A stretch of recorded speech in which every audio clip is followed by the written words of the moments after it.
Revisão vestibular UERJ, vestibular estadual 2022, professor de Física Newton, vamos resolvê-lo. Questão 33. Ao mergulhar no mar, um banhista sente-se mal e necessita ser socorrido. Observe na imagem 4 trajetórias possíveis, 1, 2, 3 e 4, que o salva-vidas localizado no ponto A pode fazer para alcançar o banhista no ponto B.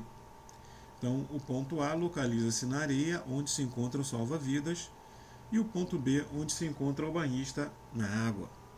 Desprezando a força da correnteza, a fim de que o socorro seja feito o mais rapidamente possível, o salva-vidas deve optar pela seguinte trajetória. Então, a gente vai escolher aquela trajetória que o salva-vidas gastará o menor tempo possível.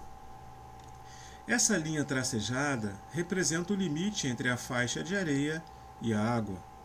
Todos nós sabemos que quando corremos na água ou quando nadamos, o esforço é muito grande, a velocidade é mais baixa do que correr na areia. Então, a corrida na areia, a velocidade vai ser maior. Primeiramente, vamos observar a menor distância entre o limite entre a faixa de areia e o ponto onde você quer salvar o banhista. Você pode observar que essas duas distâncias nas trajetórias 3 e 4, elas são iguais. Vamos observar agora o caminho na areia. O caminho mais curto é o caminho 3, ou seja, esse caminho aqui ele vai ser gasto um tempo menor. Suponha que a velocidade seja a mesma do salva-vidas em cada trajetória na areia. Então, tendo a mesma velocidade, o tempo menor será nesse ponto aqui, isso comparando os caminhos 3 e 4. Então, só relembrando, eu escolhi os caminhos 3 e 4 porque a distância percorrida na água é a mesma. Então, para saber qual caminho a ser escolhido, eu vou para a areia. E essa faixa aqui do caminho 3 é menor. Então, a resposta é o caminho 3. Esse caminho direto não serve exatamente porque a distância na água é maior, e o caminho 1 também, a distância ficou maior ainda. Então, o caminho 3 é aquele em que o salva-vidas gastará o menor tempo para chegar até o banhista. Então, o socorro deverá acontecer no menor tempo possível. A corrida na areia é mais rápida, porque é maior velocidade, o tempo vai ser menor do que na água. A menor distância percorrida pelo salva-vidas na água é dada pelo caminho 3. Resposta à letra C. Questão 34. Após o processo de usinagem, uma peça de alumínio com massa de 500 gramas atinge a temperatura de 80 graus Celsius. Para ser manuseada, essa peça é imediatamente imersa em um recipiente que contém 1000 gramas de água a 22,2 graus Celsius. Sabe-se que o calor específico da água é igual a 1,00 calorias grama grau Celsius e o do alumínio a 0,22 calorias grama grau Celsius. Admita que só ocorra a troca de calor entre a peça e a água. Nessas condições, a temperatura de equilíbrio térmico em graus Celsius é aproximadamente igual a. Então, a gente observa que a temperatura do alumínio é de 80 graus Celsius e a temperatura da água é 22,2 graus Celsius. O alumínio está quente em relação à água, então significa que o alumínio irá perder calor para a água. O objetivo é esfriar essa peça para vocês poderem segurar. É um problema envolvendo trocas de calor. Os dados do problema: calor específico 1,00 calorias grama grau Celsius. Água. Massa da água 1000 gramas. Temperatura inicial da água 22,2 graus Celsius. Peça de alumínio. Calor específico 0,22 calorias gramas grau Celsius. Massa do alumínio 500 gramas. Temperatura inicial do alumínio 80 graus Celsius. Então essa aqui é a equação de trocas de calor. O alumínio ele vai perder o seu calor para a água. Então haverá trocas de calor apenas entre água e alumínio. Essa aqui é a equação fundamental da calorimetria. Essa aqui é a quantidade de calor, é igual a massa vezes o calor específico, vezes a temperatura final, menos a temperatura inicial. Nessas condições, a temperatura de equilíbrio térmico em graus Celsius é aproximadamente igual a. A temperatura de equilíbrio térmico é essa temperatura final aqui. A temperatura de equilíbrio térmico é uma temperatura comum à água e ao alumínio. Então vamos lá. O que a gente faz? A gente vai aplicar essa equação fundamental tanto para a água quanto para o alumínio. Aplicando para o alumínio, massa do alumínio vezes calor específico do alumínio, é só seguir, né, esse formato. Entre parênteses, T menos 80. A temperatura inicial do alumínio é de 80 graus Celsius. Mais agora da água. Massa da água, calor específico da água, T menos 22,2 igual a zero. Né? Então, substituindo massa do alumínio, 500 gramas, calor específico do alumínio é o Czinho, né? 0,22, temperatura final, menos 80, mais massa da água, calor específico da água, T menos 22,2. Tanto o alumínio quanto a água terão a mesma temperatura final, esse T aqui. Ó. Bom, para simplificar, vou dividir tudo por 500. 500 dividido por 500 dá 1. 1 vezes 0,22, 0,22. 1000 dividido por 500 dá 2. Distributiva, 0,22 vezes T, 0,22 vezes menos 80, agora aqui. 2 vezes T menos 2 vezes 22,2. Né? 0,22T menos 0,22 vezes 80 dá 17,6. 2T, 2 vezes 22,2, 44,4. Agora, unindo os semelhantes, 2T mais 0,22T, 2,22T. Menos 17,6 mais menos 44,4, menos 62. Passo 62 por outro lado, né? E passo dividindo 2,22, porque o 2,22 está multiplicando a temperatura. Então, a temperatura vai ser igual a 27,9 graus Celsius. Então, é um valor aproximado a resposta. Então, você olhando aqui letra A, B, C e D, o mais próximo é a letra B. Essa é a resposta. Questão 35. Em um instituto de análises físicas, uma placa de determinado material passa por um teste que verifica o percentual de variação de sua área ao ser submetida a aumento de temperatura. Antes do teste, a placa, que tem área igual a 3,0 vezes 10 ao cubo centímetros quadrados, encontra-se a 20 graus Celsius. Ao ser colocada no forno, sua temperatura atinge 60 graus Celsius. Sabe-se que o coeficiente de dilatação linear do material que a constitui é igual a 1,5 vezes 10 a menos 5 graus Celsius a menos 1. Nesse teste, o percentual de variação da área da placa foi D. Bom, aqui é a placa representada, né? A área inicial dela, 3,0 vezes 10 ao cubo centímetros quadrados, e a sua temperatura inicial de 20 graus Celsius. Foi colocada no forno, a temperatura se elevou de 60 graus Celsius. Então, houve um aumento da área. Esse aumento é o ΔA, ele está representado por essa faixa azul. Então, essa é a área adicional que a placa ganhou, ela aumentou de tamanho. Então, os corpos em geral, ao sofrerem um aquecimento, têm sua área aumentada. Por exemplo, você tem um portão de ferro da sua casa, quando o sol esquenta, aumenta a dificuldade para abri-lo, né, porque ele aumentou a sua área. Quando a temperatura cai, a sua área diminui. Então, esse é um exemplo. Ok. Dilatação térmica superficial. Então, o ΔA é quanto que a área aumentou, que corresponde a essa faixa em azul aqui. A0 é a área inicial, 2 vezes alfa, porque nós estamos trabalhando com dilatação térmica superficial. Então, essa aqui é a fórmula da dilatação térmica. Alfa é o coeficiente da dilatação linear, que é 1,5 vezes 10 a menos 5 graus Celsius a menos 1, vezes T menos T0, que é a variação de temperatura. Tá? Ok. Ele quer o percentual de variação da área da placa. Então fica mais fácil de calcular, porque olha só, isso daqui é a área inicial. Eu vou passar essa área que está multiplicando dividindo por ΔA. Então aqui eu vou ter uma fração entre quanto que a área aumentou em relação à área inicial. Ok? Então vai ficar ΔA sobre A0, substituindo. A alfa é 1,5 vezes 10 a menos 5, temperatura final 60 graus Celsius, temperatura inicial 20 graus Celsius. Né? Então vai ficar 2 vezes 1,5 dá 3, repete, 10 a menos 5, 60 menos 20 dá 40. 3 vezes 40, 120. Multiplicando por 100%, eu tenho a resposta que é 0,12%. Tá?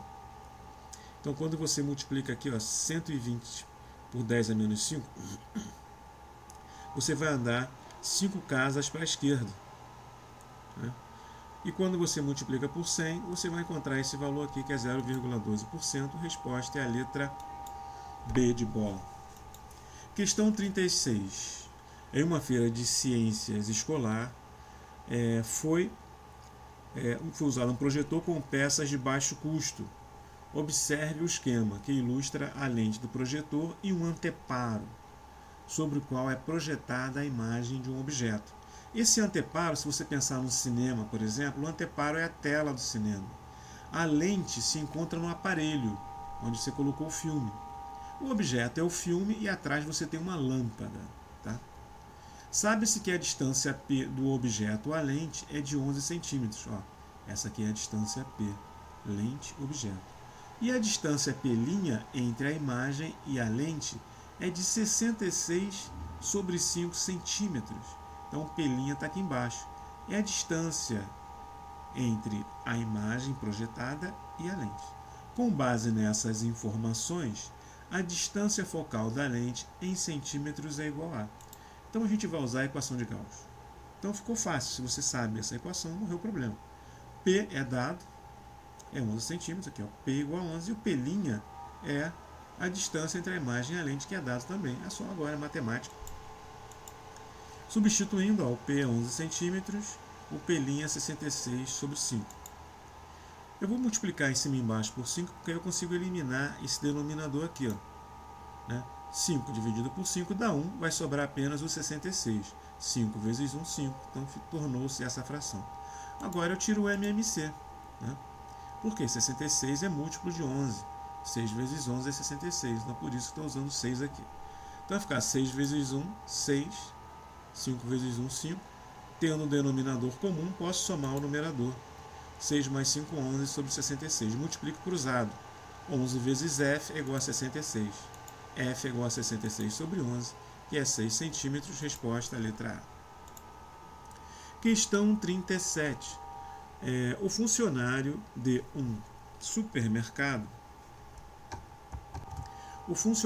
um supermercado recolhe as mercadorias deixadas nos caixas e as coloca em carrinhos.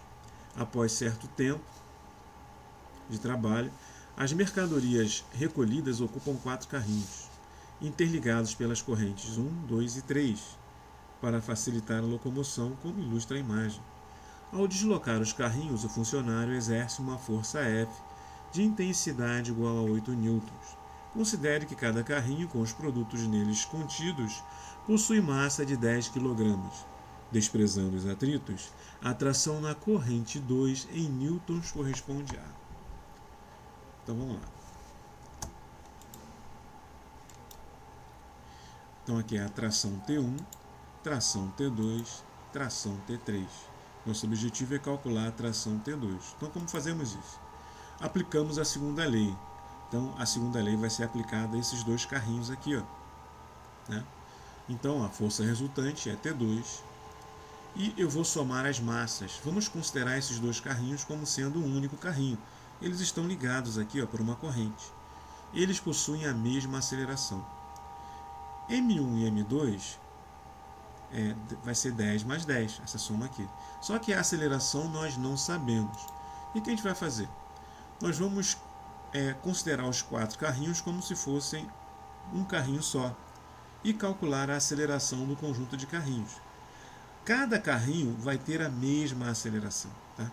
Então, o funcionário ele puxa com uma força de 8 newtons. 4 carrinhos que vamos considerar como sendo um único carrinho, de 40 kg, porque cada carrinho tem 10 kg. Aplicando a segunda lei, vai ficar 8 igual a 10, mais 10, mais 10, mais 10 vezes A. Então, 8 é igual a 40 vezes A igual a 8 sobre 40, A igual a 0,20 metros por segundo ao quadrado. Show! O que eu vou fazer? Vou aplicar aqui, ó, considerando os dois últimos carrinhos como se fosse um carrinho só, né? Vai ficar 10 mais 10 vezes 0,2. 10 mais 10, 20. vezes 0,2, T2 igual a 4 newtons. Resposta, a letra C.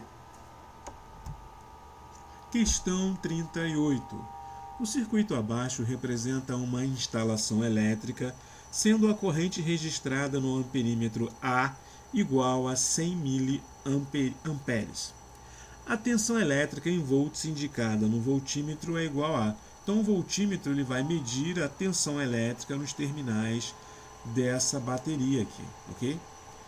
Muito bem. Então, a corrente elétrica ela percorre este circuito, lembrando que pelo voltímetro ideal não passa corrente elétrica, tá? E a corrente elétrica ela tem um valor igual a 100 miliamperes. A mesma corrente passa pelos resistores, pelos dois resistores de 60 ohms. Ok. Então, olha só, eu vou passar de miliampere para ampere. Como é que eu faço? Divido por 1000. Então, 100 dividido por 1000 igual a 0,1 amperes. Essa é a corrente medida pelo amperímetro. A lei de Ohm nos informa que U é igual a R vezes I. A tensão elétrica é igual a resistência vezes a corrente. Esses resistores estão em série. Então, quando estão em série, eu somo. Vai ficar 60 mais 60. O resistor equivalente será igual a 120. Aplicando a lei de Ohm, vai ficar... No lugar do U, eu vou colocar esse E. E é a força eletromotriz, que é o mesmo que a tensão medida pelo voltímetro. Então, no lugar de U, eu ponho E. É igual a 60 mais 60 vezes 0,1, que vai dar 12 volts. Então, essa daqui é a tensão elétrica medida pelo voltímetro. Questão 39. Para uma apresentação artística, é utilizada uma estrutura mecânica formada por uma barra homogênea, que pode girar em torno de um suporte fixo ao solo, em um movimento similar ao de uma gangorra. Na prática, estão fixadas duas plataformas de massas desprezíveis. Sobre a da esquerda, há um artista que aplica uma força de 600 newtons sobre a barra. Sobre a da direita, há 3 artistas e cada um aplica uma força de 800 newtons sobre a barra. Observe abaixo a representação desse sistema. Admita que os pontos numerados na barra são igualmente espaçados e que o sistema se encontra em equilíbrio na horizontal. Com base nessas informações, o peso da barra em newtons é igual a... Então, essa plataforma aqui tem massa desprezível. Okay? Então, essa pessoa aqui, esse artista, ele aplica uma força de 600 newtons. Né? Outra questão, o centro de gravidade ele se encontra localizado no centro geométrico dessa barra, no meio dela, certo? Então isso acontece porque a barra é homogênea, né? Então o formato dela é o mesmo e a densidade dela é a mesma, né, por todo o seu corpo. Então nessas condições o peso é aplicado no meio. Essas 3 pessoas, né, voltando aqui, então tanto o peso da barra quanto esse artista, eles tendem a fazer com que essa barra gire no sentido anti-horário, né? Então, nesse lado esquerdo aqui, ó, o sentido anti-horário é esse. Se não tivessem essas pessoas, a tendência seria isso aqui cair. Só que do lado direito existem 3 pessoas que aplicam uma força, cada uma de 800 newtons. Então aqui vai ser 3 vezes 800, que vai dar 2.400 newtons. Ok. Nosso objetivo então é calcular o peso desta barra aqui. Bom, se existissem apenas essas pessoas do lado direito, a tendência seria essa parte cair e a barra girar no sentido horário. Muito bem. Então vamos lá. Então, olha só, aqui nesse ponto de apoio é onde a barra vai girar. Isso aqui é chamado de fulcro, ponto de apoio, polo, tá? Então ela gira. Então lembrando que isso aqui é uma gangorra, né? Você tem 2 pontos aqui, né? Você tem essa situação de equilíbrio. Então o eixo de rotação se encontra aqui nessa posição 6. Tá? Então essa linha tracejada vai dividir o lado esquerdo do lado direito. Então do lado esquerdo tem essa força F. E uma coisa importante vai ser a distância, né? A distância aqui vai ser 4, porque ó, 6 menos 2 igual a 4. Então você pode contar, ó, 1, 2, 3, 4. Em processos de rotação, você precisa da força e da distância em relação ao eixo ao qual ela está sendo aplicada, né? Porque isso aqui é uma rotação, é diferente de um movimento em linha reta, onde apenas as forças são importantes, né? Agora, no movimento de rotação, além da força, você precisa da distância em que essa força está aplicada até o ponto de giro. Nesse caso aqui, a distância 4. Aqui você tem os 3, né? Aqui é o ponto de aplicação, e a distância vai ser 2, ó. 1, 2, ou então 8 menos 6, que é 2. Já o peso da barra, ele está a uma distância de 1, né? Então você tem uma unidade aqui, ó, 6 menos 5 igual a 1. Beleza. Aqui são os dados do problema. A força F vale 2.400 newtons e a força Fzinho 600 newtons. Bom, o que acontece? Ó, do lado esquerdo, nós temos essa força e essa distância. Então vai ficar F vezes 4. Mais porque essas duas forças se ajudam, né? P vezes 1. Igual, do lado direito agora, F vezes 2, porque 1, 2, está aqui o 2. Então, só observando que o apoio ele não está no centro da barra. O centro da barra está aqui. Ó. Então, por isso que este fenômeno está acontecendo. Vou substituir.